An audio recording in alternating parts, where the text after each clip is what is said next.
Boa noite, meu povo. Tudo bom? Tudo? Que bom. Vocês devem estar assustados, né? Que eu botei esta tela para vocês. Mas não se assustem, não, porque tem um porquê, tá? Se vocês perceberem aí, eu já troquei o nome do nosso canal para um nome bem sugestivo, uma intuição que me deu hoje, quando eu estava ali varrendo a minha grama. Então, me veio assim. Não pise na grama. A gente vê muito essas plaquinhas por aí, né? Flutue. E eu, varrendo o quintal, fiquei meditando. Não pise na grama. Não tem que flutuar. É esse o nome do meu canal agora. Por quê?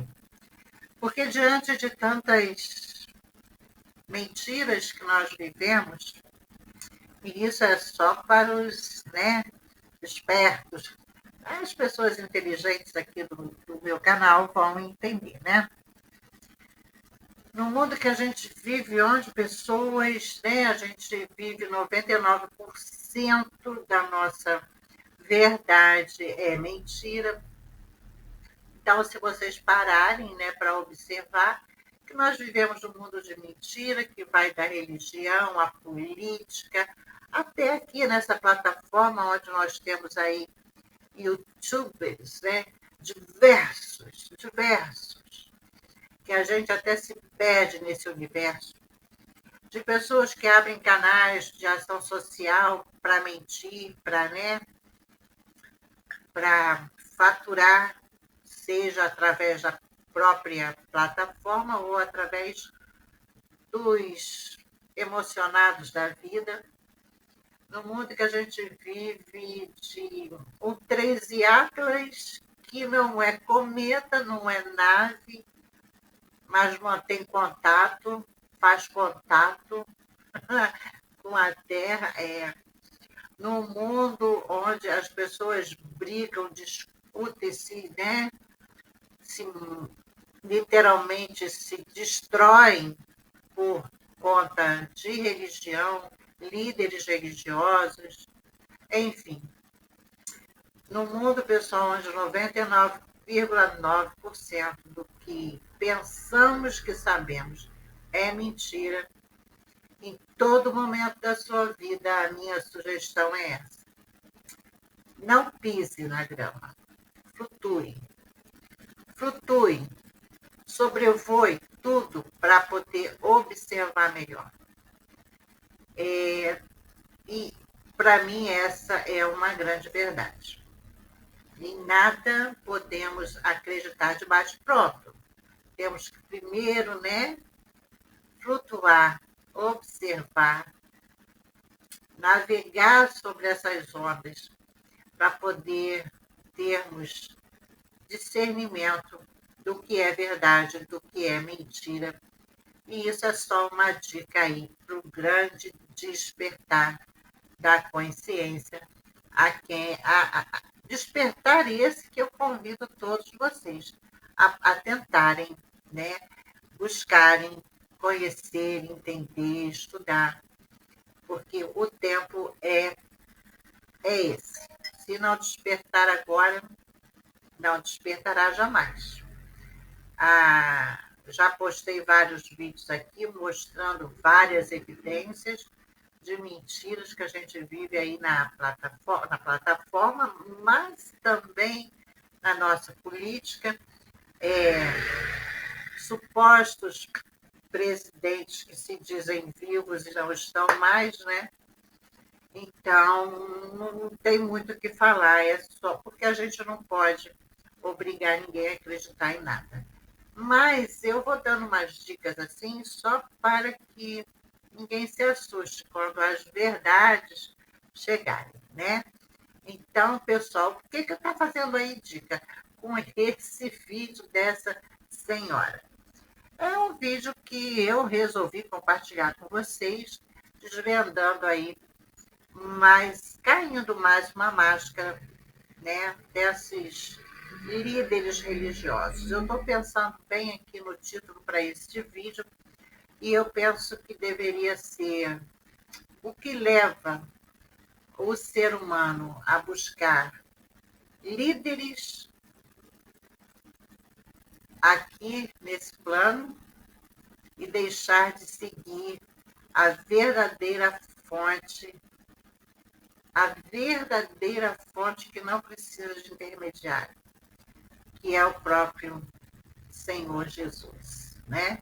Que é o Yeshua, como eu gosto de chamar. Por que você chama de Yeshua? Porque certa feita eu sonhei, eu estava dentro de uma igreja e eu olhava para as paredes e tinham muitas imagens de anjos e esses anjos cantavam somente Yeshua numa voz, numa sonoridade dos anjos.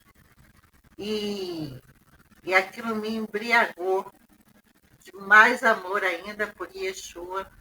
E nesse sonho eu pude ver que é assim que os anjos se, né, comunicam, o tratam, né, o chamam de Yeshua, apesar de ter muitas, que Yeshua é realmente o Senhor, né? A tradução é essa. Enfim, é por isso que eu gosto de chamar de Yeshua, né? Então, devido a esse sonho que eu tive, lindo, inesquecível, que transforma vidas, né?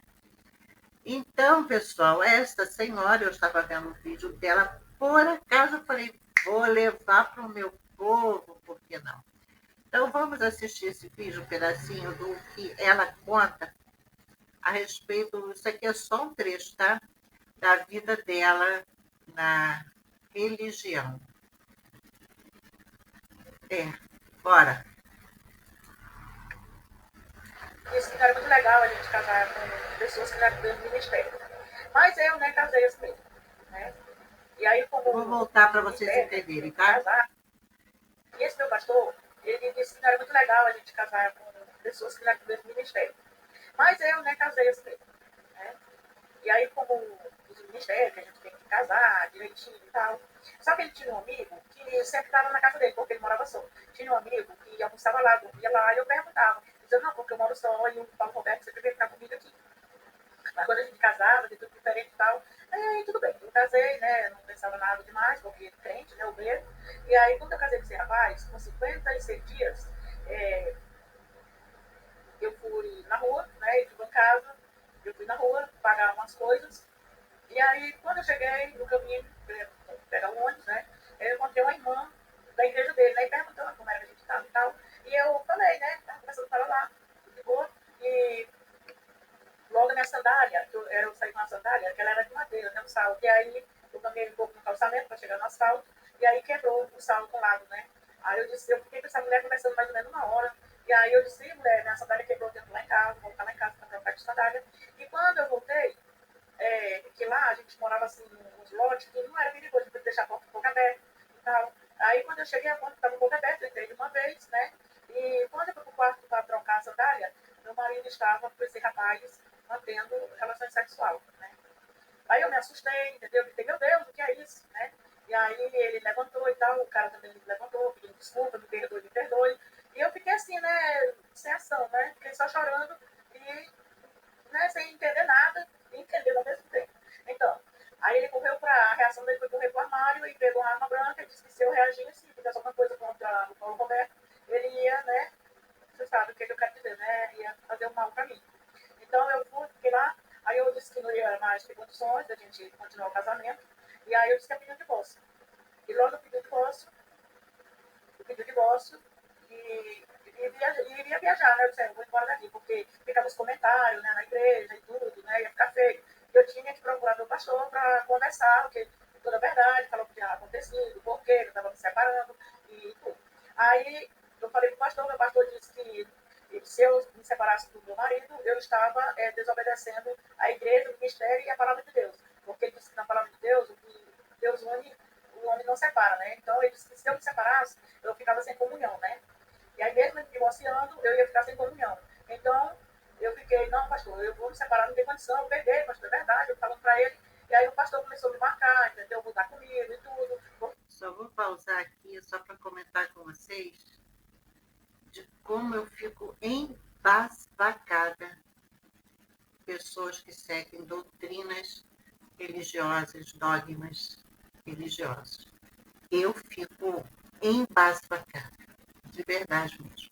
Se submetem a obedecer doutrinas, ordens, mandamentos do homem, nada bíblico, nada do eterno, nada. Yeshua não falou nada do que esse povo das igrejas fala, nem uma vírgula.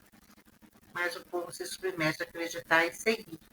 E isso é mais uma prisão, é mais um cativeiro que impuseram. O homem impôs ao próprio homem, né? Já vem lá de Paulo, tá? Ele disse que eu estava na desobediência. Então eu disse, agora que eu tenho que viajar mesmo. Aí quando eu disse, pastor, eu vou viajar, eu preciso de uma carta de recomendação. Porque quando a gente, quem é crente sabe disso, quando a gente viaja tem que ter uma carta, né? De recomendação ou de mudança, depende da gente, se vai. Mais uma historinha de igreja, né? De templo, né? Porque igreja somos nós. Mais uma palhaçada de templo. No tempo de Jesus o povo só andava, só ia aonde ele estava. Mas dentro dos templos tem um monte de regrinha, né? Se você não seguir, você não é apto, né? Você está em desobediência. Que ridículo. Mudar, tem que levar uma carta de mudança para se apresentar lá no ministério, na igreja lá, né, onde eu ia. E aí eu peguei e eu pedi ao pastor que queria uma carta. Eu cheguei em comunhão lá, para a igreja lá me receber, né, em comunhão. Aí ele disse, olha, você vem pro culto e eu vou fazer sua carta. Tá bom, eu fui de boa, fui de domingo, pensando que estava tudo bem, queria me dar uma carta de boa, sem nenhum problema, né. E quando eu cheguei lá, assisti o culto e tal, quando foi no final do culto, eu disse, pastor, eu quero minha carta, né, que eu vou viajar e eu quero a carta. Ele disse, você tem que pegar lá na minha casa, na minha casa. Eu disse, já, a carta não já está assinada, não já está feita, a secretária não já fez a carta de recomendação. Ele disse, não, mas aí você tem que receber lá na minha casa, que eu quero conversar com você. Eu disse, tudo bem. Eu pensando que estava tudo bem, né? Terminou o culto, a mulher dele desceu, que ele morava na casa pastoral, e logo em seguida, conversando lá com as irmãs da igreja, eu fui lá para a casa dele para receber a carta, para poder viajar. Quando eu cheguei lá, tinha um casal de filhos, adolescentes, ele estava sentado no sofá e a mulher dele estava em outro sofá. Quando ele me viu, ele foi logo levantando e eu disse, pastor, me pegar a minha carta. Ele disse, olha, você vai receber sua carta numa condição. Eu disse, vai, qual? Ele disse, você vai ter que apanhar ela assim. Ó. Aí jogou a carta nos pés dele, entendeu? Eu tinha que apanhar com a maior da humilhação, entendeu? Ele disse, você tem que apanhar com a boca para você aprender. Aí eu disse, com a boca? Aí a mulher dele disse, para, René, que é isso? A irmã é crente, que é isso, ele tá demais. E aí os filhos dele começaram assim, pai, que é isso, pai, que é isso? Aí eu disse, não, pastor. Ele disse, pois então você apanha com a mão, se agachando, de joelho apanha com a mão. E aí você vai em comunhão, porque é pela sua rebeldia, né? E aí eu fui, quando eu precisava da carta, eu tive que apanhar nos pés dele, a carta, né? Para eu poder viajar em comunhão, né? Com a igreja, em comunhão. Aí eu peguei a carta, eu chorei muito, né? Eu chorei muito pela humilhação. Até hoje eu não esqueci, né? O que aconteceu comigo. E eu saí. Será que dá para entender que tudo que o homem busca é poder? E poder até mais que o próprio Yeshua? Eu aponto para aqui, porque eu tenho aqui uma pirografia que eu fiz da minha cabeça, do próprio Yeshua. E vocês entenderam a sede de poder que as pessoas têm? Para isso, eles não pensam se vão enganar inscritos, se eles vão humilhar, né? Pregar o pavor, o medo, o terror do inferno, de maldições na vida do ser humano, só em busca de poder. Será que vocês entendem? Chorei bastante, entendeu? E foi minha viagem para Belém e o meu divórcio ficou rolando aqui no Piauí, né? Aí depois o divórcio saiu, entendeu? Me procuraram para assinar, ficaram no edital. E aí depois, quando eu voltei, eu já estava divorciada. Piauí nos remete a quê? Esperantina? O cara me procurou, disse para me pedir perdão, ele me ligou, né, com o orelhão que tinha perto, nesse tempo não tinha celular. E aí eu não quis nem saber, entendeu, dele. E eu só disse que estava perdoado e pronto. Então, assim, como eu estou falando desde o início, passei por muitas humilhações, né? Eu vou continuar contando a minha história, tem muitas coisas ainda para me falar, e tudo que eu conto aqui, gente, é sem medo, é fatos reais, é coisa que aconteceu comigo, entendeu? Tem muitas pessoas que sabem dessas coisas, mas não falam, porque é fanático, entendeu? É religioso, tem muito medo de perder a salvação, se falar a verdade, tem medo de ir para o inferno, queimar no fogo eterno, tem medo do pastor, entendeu? Que diz que é o anjo da igreja, e assim sucessivamente, entendeu?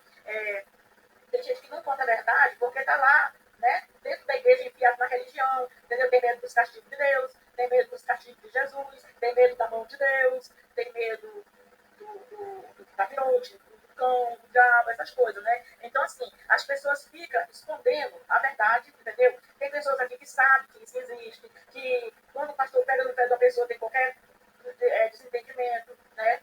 Quando ele tem, assim, qualquer coisa com a ovelha, ele marca aquela pessoa e ai daquela pessoa que foi marcado dentro da igreja, entendeu? Ai daquela pessoa que desobedece esse tanto de um pastor, porque se desobedecer 1%, ele já é, entendeu? É só sofrimento. Tudo o pastor pega no pé, tudo o pastor marca, a pessoa não cresce, a pessoa é humilhado, tudo que a pessoa faz não está certo, ele faz tudo para derrubar a pessoa, para disciplinar, entendeu? Eu fui disciplinada por desobediência, entendeu? Porque eu pedi divórcio, essas coisas sim. Só que quando eu cheguei lá, mesmo em comunhão, quando eu cheguei aqui, eu soube que eu estava disciplinada, né? Ele me deu a carta só de H, porque ele sabia que eu ia procurar, né, outros meios, né? Eu ia falar com o presidente, alguma coisa ia acontecer. Então, assim, só que eu fui em comunhão para me ser recebida lá. Mas aqui, ele me deixou disciplinada, entendeu? Quando eu retornei, eu estava disciplinada, né? Então, eu tive que me humilhar novamente para a igreja, pedir perdão, entendeu? Aí no microfone, a pessoa naquela época tinha que se expor para a igreja, olha, eu vou aqui para pedir perdão, entendeu? Eu quero pedir perdão para a igreja, me reconciliar com a igreja, com o meu pastor. Essas são humilhações, assim. Então, a gente tem que passar por tudo isso para poder, né, conseguir, né, ter paz. Entre aspas, né? Porque paz a gente não tem. Então, assim, isso é mais uma parte da minha história. Eu vou fazer um novo vídeo já falando sobre o meu acidente. E assim eu vou contando a minha história, né? Tudo direitinho para você ficar sabendo, tá? Muito obrigada, um abraço. Então, quer dizer que aquela parte que Yeshua nos ensina que tudo que quiseres, entra para o teu quarto, fecha a porta e em silêncio, converse comigo, o povo pula, né? Precisa ter um pastor. Precisa. Porque o povo não sabe ler, o povo é analfabeto, não sabe ler a palavra, não sabe abrir os olhos, né? Tirar as travas dos ouvidos, não sabe observar, não sabe. Então, meu povo, eu também tenho uma história para contar, não vou contar lá no outro cantinho, porque é lá que eu estou contando alguns fatos da minha vida real, que muita gente olha, mas. Ih, que vida maravilhosa! Mas e lá atrás? Né? O que nós passamos para chegar hoje aqui? Todo mundo tem uma história, eu tenho a minha também. E estou contando lá para quem interessar possa. Vocês vão lá e se inscrevam. Peço a vocês que se inscrevam aqui também. Vou repetir, o YouTube está me derrubando, o YouTube está flopando o meu canal, não sou eu, tá, pessoal? É a própria plataforma, por isso eu vou usando estratégias aí, mudando de nome, para ver se ele para de tanta perseguição comigo. Mas também estava vendo uma outra reportagem que tem muita gente que precisa trabalhar, usa a plataforma para ter o seu rendimento e estão voltando para a CLT porque o YouTube não está recomendando vídeos, só lives, né? E a gente programar uma live com a vida que a gente tem é muito difícil. Mas um dia eu programo uma para a gente bater papo, né? Quem sabe dá certo. Então é isso, meu povo. Esse é o nosso vídeo de hoje para a sua reflexão. Não pise na grama. Flutue. Flutue. Não se deixe enganar. Abra os seus olhos. Não seja prisioneiro. Ele não morreu para que você fosse cativo, escravo de outro homem. Não foi essa a intenção e não foi essa a mensagem. Tá bom, meu povo? Fiquem todos com o eterno. Um grande beijo em seu coração. Não se esqueçam, ative o sininho, se inscreva no canal, deixa seu like e comenta o que você acha dessa história, tá bom? Grande beijo, até. Shalom.